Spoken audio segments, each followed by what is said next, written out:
Hi, and after a long hiatus, welcome to another episode of the Average Joe Hockey Report. In this video, there's short topics I want to talk about. So at number five, I just want to talk about Montreal's center situation. And now that with all the signings that they've made in the offseason, between Nick Suzuki, Kirby Doc, Sean Monahan, Christian Dvorak, and Jake Evans, they now have five centers. It'll be it'll be curious to see how they it'll be interesting to see how they handle the five centers and if they deal one of them for say maybe a prospect or defenseman or something. I don't know. I don't know. I just think that's interesting. My number four topic is the Carolina Hurricanes signing Paul Stastny to a 1 year deal, and I like that deal for two reasons. Stastny, proven veteran, had a decent season with the Jets last season. Yes, there's been signs of him on the decline, but he does have chemistry with Max Pacioretty. Although Pacioretty is going to be out for a while, but once he does come back in the lineup for Carolina, there's chemistry there. I think there's enough depth that Stastny should be, a good second line center for Carolina. So that's one of the reasons why I like that signing.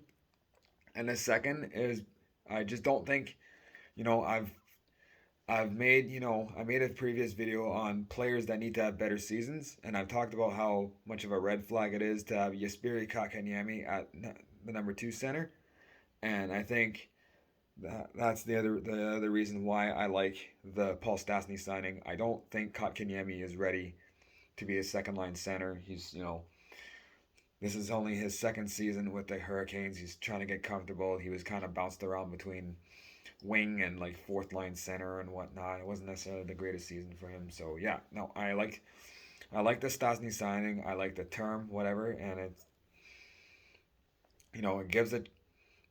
gives a chance for Kotkaniemi to finally prove himself. Mind you, I've said it before. I'll say it again. Kotkaniemi needs to lock his position because they also have Ryan Suzuki in the system, and Ryan Suzuki is a pretty highly touted prospect himself. All right, number three. Um, I number three. If you look at last year with the Pacific Division and the Western Conference, it was, I don't know. To me, it was pretty lackluster. Like after the three teams that made the playoffs in Calgary, Edmonton, and Los Angeles, and even Los Angeles, I was kind of surprised that they were able to take a next step. But after that, it's just Vegas, with their injury plague, and Anaheim surprised a bit, but then they kind of fell back to earth, and then just the rest of the teams, San Jose, Vancouver, Seattle. I was expecting more out of them. I'm kind of disappointed, but I guess they don't really have the lineup to compete yet.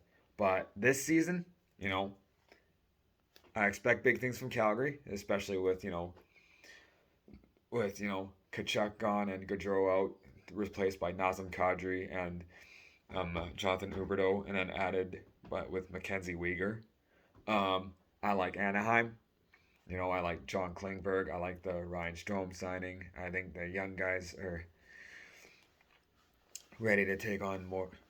They're the young. I like the young core. I think John Gibson will have a better bounce back season. I like LA. I look forward to seeing who makes who can make the next jump out of one of their prospects, and I like the Kevin Fiala signing.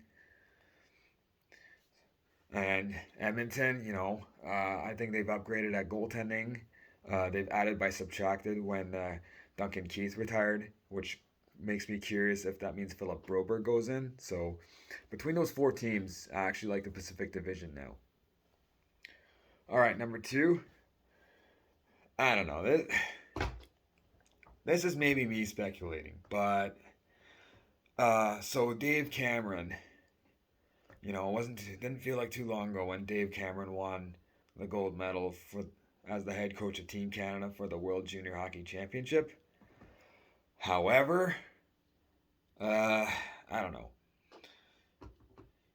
I don't know. Was it really his coaching that won him the championship, or was he carried by high end talent? And even then, um, I very much question his deployment of Connor Bedard. I thought it was kind of iffy at times, and I would have liked to have seen Bedard being lights out during the tournament. I think he still had a good tournament, but he wasn't necessarily like lights out.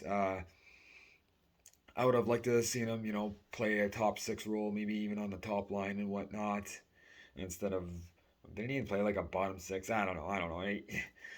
I, I just felt he could have been used better or whatever. And then as it is, they had a 2-0 lead and then they blew it and then they almost lost it in overtime.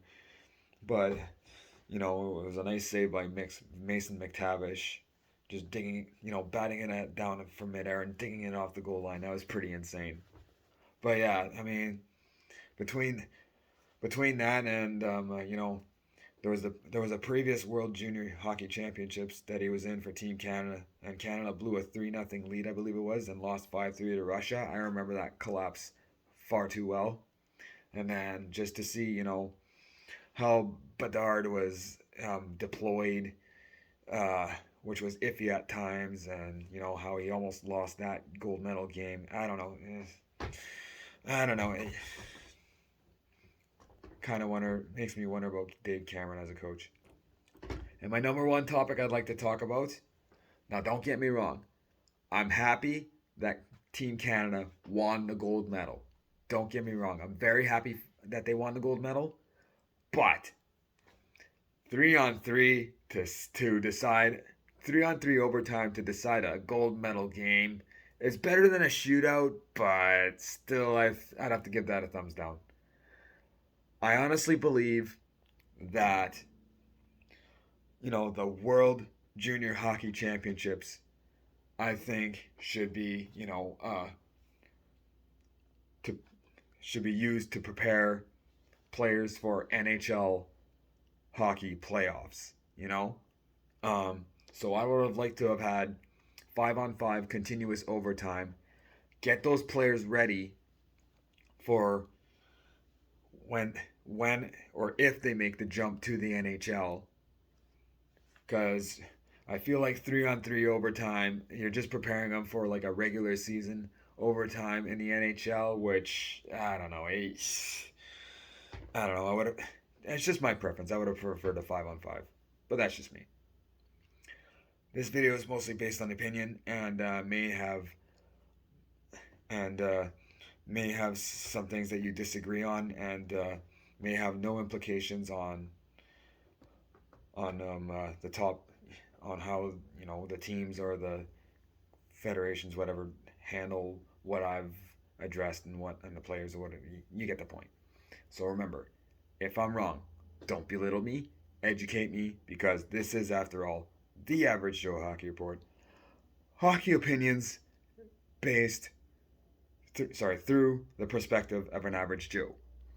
Take care, everyone, and follow my Instagram channel, The Average Joe Hockey Report, and my YouTube channel, Marty Tommy, in parentheses, Average Joe Hockey Report.